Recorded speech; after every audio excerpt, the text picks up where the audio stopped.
والصلاة والسلام على سيد الأنبياء والمرسلين وعلى آله وأصحابه أجمعين. أما بعد، فقال النبي صلى الله عليه وسلم: فإن خير الحديث كتاب الله، وخير الهدي هدي محمد صلى الله عليه وسلم، وشر الأمور محدثاتها، وكل بدعة ضلالة، أو كما قال رسول الله صلى الله عليه وسلم. عزیزان محترم اور عزیز نوجوان،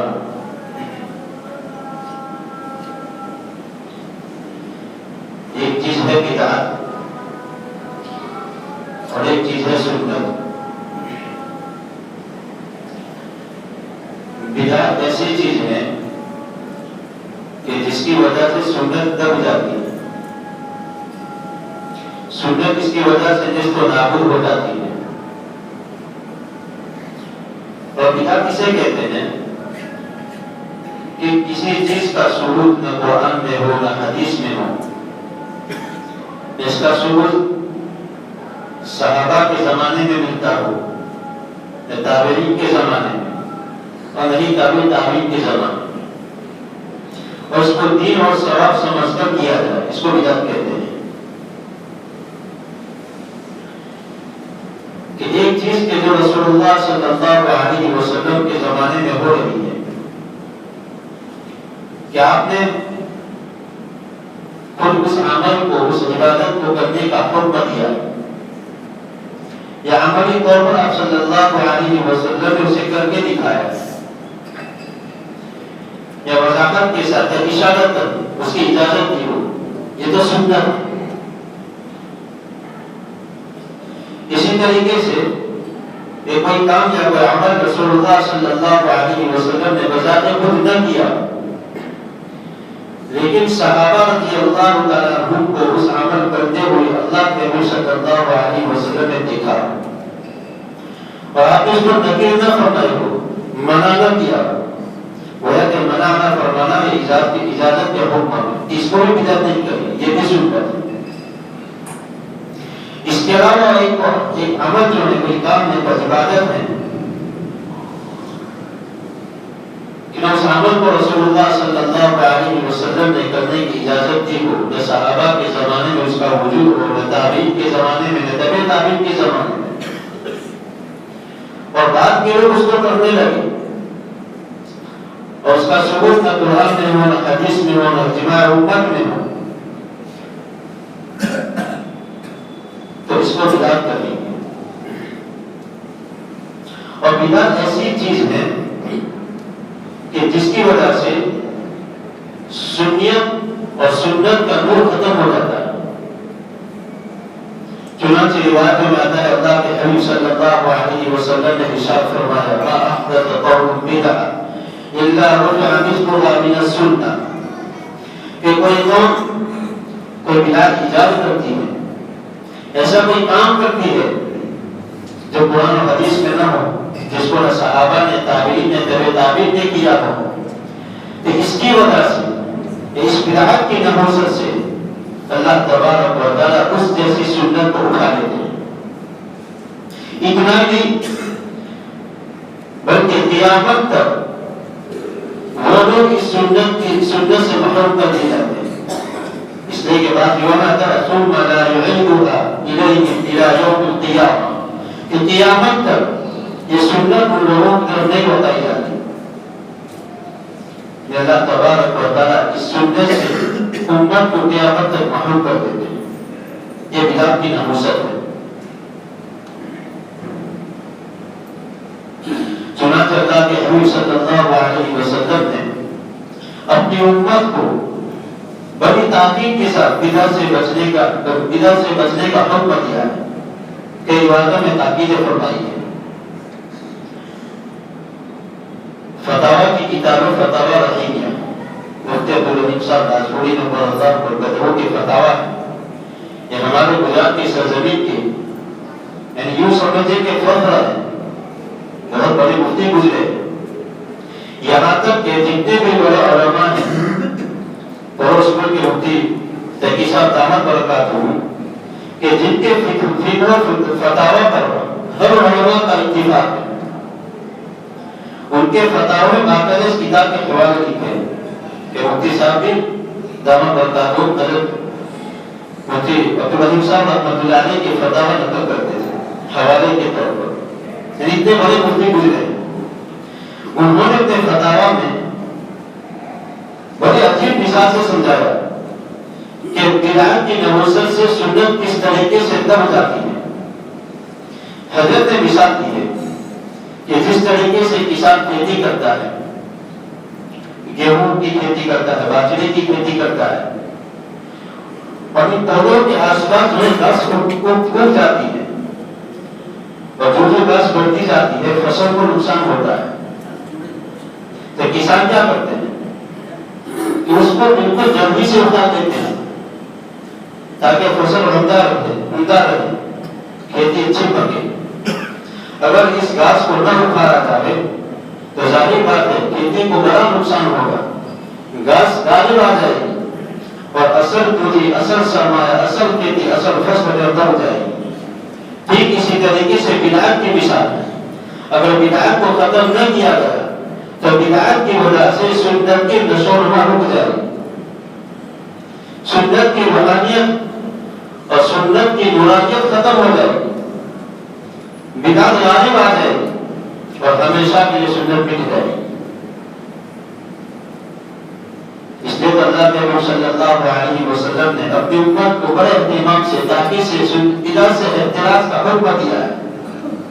روایتوں میں آتا ہے کہ ایک مرتبہ اللہ کے نبی صلی اللہ علیہ وسلم خطبہ دے رہے ہیں، وَأَحْمَرَّتْ عَيْنَاهُ کہ آپ صلی اللہ علیہ وسلم کی آنکھیں سرخ ہو گئی، وَعَلَى صَوْتُهُ آپ کی آواز بلند ہو گئی، وَاشْتَدَّ غَضَبُهُ اور آپ کا غصہ سخت ہو گیا، اور کسی لشکر کو ڈرا گئے جس طریقے سے کہ لشکر کو یہ کہہ رہے ہیں کہ ہو سکتا ہے صبح کے وقت یا شام کے وقت کوئی لشکر تو گھر پر حملہ کر دے۔ اس کے بعد آپ صلی اللہ علیہ وسلم نے ارشاد فرمایا، اپنی دو انگلیوں کو سامنے کیا، شہادت کی انگلی کو اور درمیان انگلی کو، کہا کہ میری بعثت اور قیامت اس طریقے سے کہ جس نے دو انگلیوں کے درمیان میں کسی قسم کی کوئی فرق کا کوئی جدائی نہیں کی ہے، میری بعثت اور قیامت بھی کسی طریقے سے، یعنی بہت قریب قیامت ہے۔ اس کے بعد فرمایا، اما بعد فإن خیر الحدیث کتاب اللہ کہ بہترین کلام اللہ کا کلام ہے، اللہ کی کتاب ہے، وخیر الہدی ہدی محمد صلی اللہ علیہ وسلم اور بہترین طریقہ، عمدہ طریقہ محمد کا طریقہ ہے، وشر الامور محدثاتها اور بہترین چیزیں بدعتیں ہیں، وکل بدعۃ ضلالہ ہر بدعت گمراہی ہے۔ کہ گویا کہ اللہ کے نبی صلی اللہ علیہ وسلم نے امت کو بدعت سے بچنے کی تاکید فرمائی۔ بعض روایتوں میں آتا ہے، حضرت انس رضی اللہ تعالیٰ عنہ ارشاد فرماتے ہیں کہ ایک مرتبہ اللہ کے نبی صلی اللہ علیہ وسلم نے نماز پڑھائی اور نماز کے بعد ہمیں خطبہ دیا، ایسا بڑی خطبہ گویا کہ رخصتی کا خطبہ کہ آدمی رخصت ہونا چاہتا ہے اور کیسے یعنی دردناک آواز سے نصیحتیں کرتا ہے، اس طریقے سے اللہ کے نبی صلی اللہ علیہ وسلم نے ہمیں نصیحت فرمائی۔ صحابہ نے فرمایا، کسی صحابی نے یا رسول اللہ یہ تو رخصتی کا خطبہ معلوم ہوتا ہے، ہمیں اور وصیت فرمائی، نصیحت کیجیے۔ اللہ کے نبی صلی اللہ علیہ وسلم نے فرمایا، اوصیکم بتقوی اللہ والسمع والطاعہ وان کان عبدا حبشیا کہ میں تمہیں تقوی کی وصیت کرتا ہوں اور اپنے امیر کی اطاعت کا حکم دیتا ہوں، بھلے تمہارا امیر حبشی غلام بھی کیوں نہ۔ اس کے بعد فرمایا، فَإِنَّهُ مَن يَعِشْ مِنكُمْ فَسَيَرَىٰ اخْتِلَافًا كَثِيرًا کہ جب تم میں سے میرے پاس زندہ رہے گا وہ میرے پاس بے شمار اختلافات دیکھے گا، یعنی ایسے بدعت عام ہو جائے گی کہ بدعت اور سنت میں تمیز اور فرق کرنا مشکل ہو جائے گا۔ بڑے اختلافات دیکھیے گا. اللہ کے نبی صلی اللہ علیہ وسلم نے ہماری رہبری فرمائی اس وقت میں تمہارے ذمہ وعلیکم بالسنہ وسنت الخلفاء الراشدین المہدیین کہ اس وقت میرے طریقے کو لازم کرو اور میرے ان صحابہ کو خلفاء راشدین جو ہدایت یافتہ ہیں ابو بکر ہیں حضرت عمر ہیں حضرت عثمان ہیں حضرت علی ہیں کہ ان کے طریق کو لازم کرو ان کی زندگی کے مطابق زندگی گزارو. یہ چیز ایسی ہے کہ تمہارے اندر سنت اور بدعت کے لیے زمین آسمان کو فرق کرنے والی چیز بنے کہ میرے طریقے کو دیکھو خلفاء راشدین کی زندگی کو دیکھو فتمسکوا بہا کہ ان لوگوں یعنی خلفاء کو مضبوطی سے پکڑ لو وعضوا علیہا بالنواجذ اور دانتوں سے اس کو دانتوں سے مضبوطی سے تھام لو. یہ حکم دیا جا رہا ہے فَإِنَّ كُلَّ مُحْدَثَةٍ بِدْعَةٌ وَكُلُّ بِدْعَةٍ ضَلَالَةٌ اور ہر نئی چیز جو ہے وہ بدعت ہے ہر بدعت گمراہی ہے. رسول اللہ صلی اللہ علیہ وسلم تاکید فرمایا. اور تینوں زمانوں کو اللہ کے نبی صلی اللہ علیہ وسلم نے اعتبار کا معیار بنایا کہ میرا زمانہ وخیر امتی قرنی ثم الذین یلونہم ثم الذین یلونہم اور جمعہ کے لیے دوسرے خطبے میں کبھی اس روایت کو پڑھتا ہے کہ جو چیز میرے زمانے میں پائی جائے ثم الذین یلونہم میرے بعد جو تابعین کا زمانہ ہے ثم الذین یلونہم تابعین کے بعد تبع تابعین کا زمانہ ہے وہ خیر کا زمانہ ہے. اللہ کے نبی صلی اللہ علیہ وسلم نے صحابہ کی زندگی کو تابعین کی زندگی کو تابعین کی زندگی کو معیار بنایا ہے. اگر ان زمانوں کے اندر کوئی چیز نہ پائی جاتی ہو تو اجازت نہیں ہے کہ اس کے اوپر عمل کر کے بدعت ہے. اللہ کے نبی صلی اللہ علیہ وسلم نے اس چیز کو بھی گوارا نہیں فرمایا کہ وہ عبادت کی قبیل سے ہو لیکن اللہ کے نبی صلی اللہ علیہ وسلم کو پسند نہ.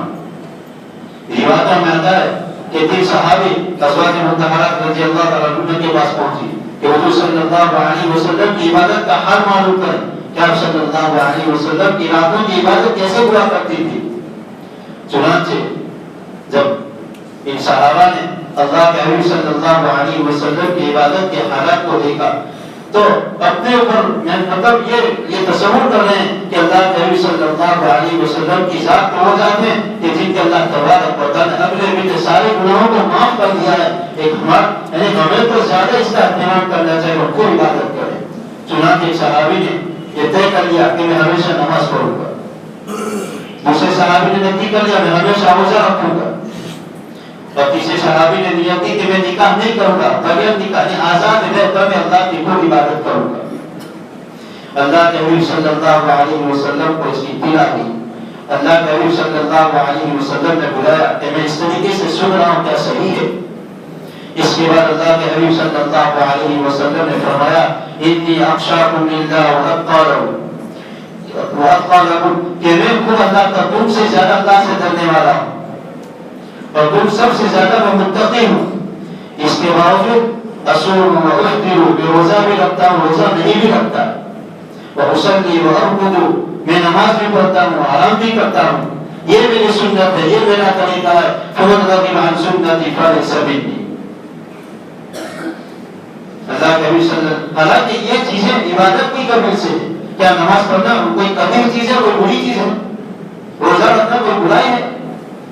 لیکن برائی اس میں قباحت یہ تھی کہ اللہ کے نبی صلی اللہ علیہ وسلم کو یہ چیز ناپسند تھی کہ آپ نے آزاد رہ کر بغیر نکاح کے خالص عبادت والی زندگی گزارے. اللہ کے حبیب کو پسند نہیں تھا کہ ہمیشہ روزے رکھے ہمیشہ نماز میں اپنے روایات کا کوئی خیال نہ ہو. اللہ کے حبیب کو پسند نہیں تھا. لیکن عبادات کی کرنے سے جو چیزیں حضور صلی اللہ علیہ وسلم کو پسند نہ تھی اللہ کے نبی صلی اللہ علیہ وسلم نے اسے سختی سے منع کر دیا. چیز آئے کہ وہ چیزیں جس کا ثبوت نہ قرآن میں ہو نہ حدیث میں ہو نہ صحابہ کی زندگی میں ملتا ہو نہ تابعین اور تبع تابعین کی زندگی میں ملتا ہو ہم اس کو ثواب اور دین سمجھ کر کریں.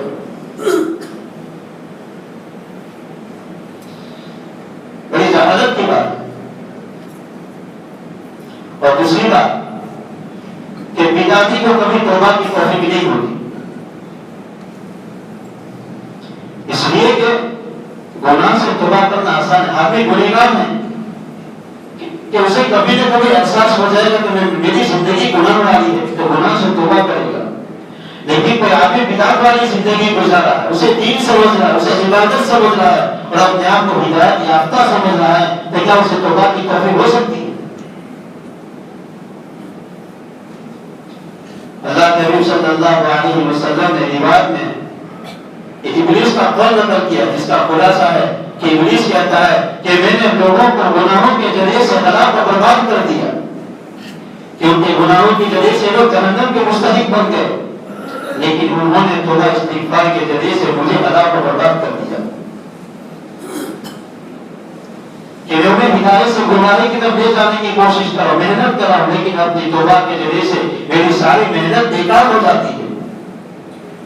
تو میں نے ان کو گناہوں میں مبتلا کر کے برباد کر دیا, انہوں نے مجھے توبہ استغفار کے ذریعے سے برباد کر دیا. اس کے بعد ابلیس کا قول نقل کیا ہے, اس کے بعد میں نے لوگوں کو نفسانی خواہشات میں مبتلا کر دیا. یعنی سنت کے خلاف ایسے طریقے ایجاد کیے جس کو لوگ دین سمجھ رہے ہیں, عبادت سمجھ رہے ہیں, تو غلط اس چیز کو دین سمجھا جائے, عبادت سمجھا جائے, کیا اس سے توبہ استغفار ہو سکتا ہے؟ اس لیے بدعتی کو کبھی توبہ کی توفیق نہیں ہوتی. میرے بھائیوں, بدعت بڑی سخت گناہ ہے, اس کی نحوست سے سنت کی سنیت ختم ہو جاتی ہے. آج کے ماحول میں 10 محرم کے دن جو تعزیہ داری کی جاتی ہے, تعزیہ نکالا جاتا ہے, اس کا ثبوت نہ قرآن میں ہے نہ حدیث میں ہے. یہ تو 4 صدی کی پیداوار ہے. تعزیہ تو یہ عربی کا لفظ ہے, اور تعزیہ کہتے ہیں تسلی دینے. کہ کوئی آدمی پریشان ہے, مصیبت میں مبتلا ہے, کہ اس پریشان حال آدمی کے پاس جا کر مصیبت میں اور پریشانی کی حالت میں صبر کے جو ثواب ہیں, جو بشارتیں سنائی گئی ہیں اللہ تبارک و تعالیٰ کی جانب سے, اس کو جو بڑے بڑے وعدے ہیں اس کو یاد دلا, اس کو تسلی دے, اس کو تعزیہ کہتے ہیں. اس نے کسی کے انتقال کے بعد کہتے ہیں تعزیت دے جانا ہے, میت کے گھر والوں کو تسلی دینے کے لیے جانا ہے. لیکن آپ ناواقفیت اور جہالت کی وجہ سے تعزیہ کہتے ہیں حضرت حسین رضی اللہ تعالیٰ عنہ کی قبر کی نقل بنائی جاتی ہے, یہ سمجھنے کہ حسین رضی اللہ تعالیٰ عنہ کی قبر ہے, اس سے مرادیں مانگی جاتی ہے, تعظیماً انہیں سجدہ کیا جاتا ہے. اسے لوگ تعزیہ سمجھتے ہیں اور ثواب کا کام سمجھتے ہیں. اس کا ثبوت نہ قرآن میں نہ حدیث میں ہے. چنانچہ یہ تعزیہ کا اس کی شروعات جو ہے, سب سے پہلے حضرت حسن رضی اللہ تعالیٰ عنہ کی وفات جو شہادت ہوئی ہے سن ہجری 61 میں ہوئی, سن ہجری 61 میں. اور سب سے پہلے تعزیہ کی جو ایجاد ہوئی ہے وہ سن ہجری 352 میں ہوئی, یعنی حضرت حسین رضی اللہ تعالیٰ عنہ کی شہادت کے 290 سال کے بعد. یعنی 300 سال, 3 صدیاں گزر گئی. ان 3 صدیوں کے اندر کسی کو خیال نہیں ہے کہ یہ ثواب کا کام ہے. اور ہندوستان میں سب سے پہلے جو تعزیہ آیا وہ سن ہجری 801 میں تیمور بادشاہ لے کر آیا, اس نے ایجاد کیا. نہیں, معین الدین دولہ کر کے ایک بادشاہ ہوا, وہ شیعہ بادشاہ. یہ 352 کی بات کریں, 352 میں سب سے پہلے معین الدین دولہ نے اس کی ایجاد کی تھی, شیعہ بادشاہ. اور اس کی شروعات اس طریقے سے ہوئی کہ سب سے پہلے اس نے حکم دیا, چونکہ حکومت کا قانون تھا کہ 10ویں محرم کو تعزیہ بنایا جائے. حضرت امام حسین رضی اللہ تعالیٰ عنہ کے غم میں خوب رویا جائے, اپنے جسموں کو خود زخم, یعنی اپنے جسموں کو چھلنی کیا جائے اور ماتم کا لباس اور پوشاک پہنا جائے. یہ اس نے حکم دیا. شیعوں نے اس کو ویلکم کیا, اس کے اوپر عمل کیا, لیکن دوسرے لوگوں نے اس پر عمل نہیں کیا. مخالفت بھی نہیں کر سکتے تھے, حکومت شیعوں کی تھی. لیکن اگلے دوسرے سال جب یہ دن آیا تو سنیوں نے بڑی مخالفت کی, لہذا شیعہ اور سنی میں بڑا اختلاف ہوا, بڑے فسادات ہوئی. اس کے بعد وہ ہندوستان میں سن ہجری 801 میں تیمور بادشاہ سے لے کر آئے, اور ہمایوں بادشاہ کے حکم سے بہرام خان نے سن ہجری 962 میں اس کو کربلا بھیجا، بہرام خان کربلا گیا، وہاں سے پتھر کا تازیہ لے کر آیا اور شیعوں نے اس کو بڑی اہمیت دی، پورے ہندوستان میں گھمایا، تاجر اس کو سجدہ کیا، اس طریقے سے اس کا سلسلہ چلا۔ تو سوچنے کی بات ہے کہ حضرت امام حسین رضی اللہ تعالیٰ عنہ کی شہادت سن 1961 میں ہو رہی ہے اور ہمارے ملک ہندوستان کے اندر اس کی شروعات 801 میں ہو رہی ہے۔ یعنی صحابہ کا دور گزرا، اس کے بعد تابعین کا دور گزرا، کسی نے اس کو ثواب نہیں سمجھا اور آج کی نسل سے ثواب اور دین سمجھ کر رہی ہے۔ بڑے افسوس کی بات، کوئی دین سمجھنا چاہتا ہی نہیں ہے، بس اپنے باپ دادا سے جو چیز دیکھی ہے سیکھی ہے وہی چلا رہے، اسی کو حق سمجھ رہے ہیں۔ وہی کہتے ہیں کہ اس کو ہم نے اپنے آبا اجداد سے پایا ہے۔ آبا اجداد کو شریعت نہیں ہے، ہمارے لیے تو شریعت جو ہے قرآن ہے، حدیث ہے، اجماع امت ہے اور قیاس ہے کہ جو چیزیں اس سے میل کھاتی ہوگی اس کے اوپر عمل کریں۔ اس کو کار خیر سمجھا جا رہا ہے۔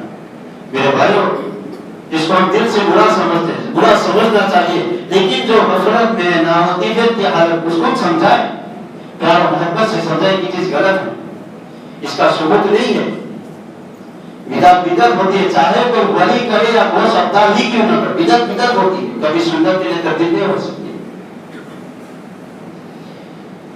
بے شک امام حسین رضی اللہ تعالیٰ عنہ کی شہادت ایسی چیز ہے کہ امام حسین رضی اللہ تعالیٰ عنہ کو کربلا کے میدان میں جو مظلومیت کے ساتھ، بے رحمی کے ساتھ، بے دردی کے ساتھ شہید کیا گیا، آج کسی مسلمان اور مومن کے دل و دماغ سے وہ چیز نکلنے والی نہیں ہے، ہمیشہ یاد رہے۔ امام حسین رضی اللہ تعالیٰ عنہ کا مقام بڑا اونچا مقام ہے۔ بخاری میں ان کے ذریعے سے روایتیں بیان کی گئی ہے۔ رسول اللہ صلی اللہ علیہ وسلم کے اہل بیت اور نواسے ہیں کہ اللہ کا نبی صلی اللہ علیہ وسلم جنت کے سردار قرار میں ہو، شخصیت ہے ہماری، ہم تو ان کی جوتی کے دور کی بھی یعنی یوں سمجھو کہ ذرہ برابر ہماری حیثیت نہیں ہے، ہمارے دل میں کی عظمت ہے، لیکن غلط طریقے سے حضرت حسین رضی اللہ تعالیٰ عنہ کے بارے میں ماتم کرنا، غم منانا، سوگ منانا، یہ شریعت کی تعلیم نہیں ہے، اس کو سمجھنے کی ضرورت ہے۔ اگر اللہ نے موقع دیا انشاءاللہ آئندہ جمعہ کو کربلا کی حقیقت کی وہ بات کریں گے، لیکن آج کا سبق یہ ہے کہ ہم اپنے دل کو سمجھائیں کہ امت جو عمل کر رہی ہے، ہمارے بھائی جو کام کر بہت غلط کام ہے، ہم صرف دیکھیں نہ بلکہ روایتوں میں آتا ہے کہ اگر ہاتھ سے روکنے کی طاقت ہے تو ہاتھ سے روکتے، زبان سے روکنے کی طاقت ہے تو زبان سے روکتے، اتنی بھی طاقت اپنے دل سے برا سمجھے ایمان کا ادنا درجہ ہے۔ اگر یہ چیز ہمارے اندر پیدا نہیں ہوئی تو ہمیں اپنے ایمان کی حالت کا جائزہ لینا چاہیے، میرا ایمان کہاں تک ہے۔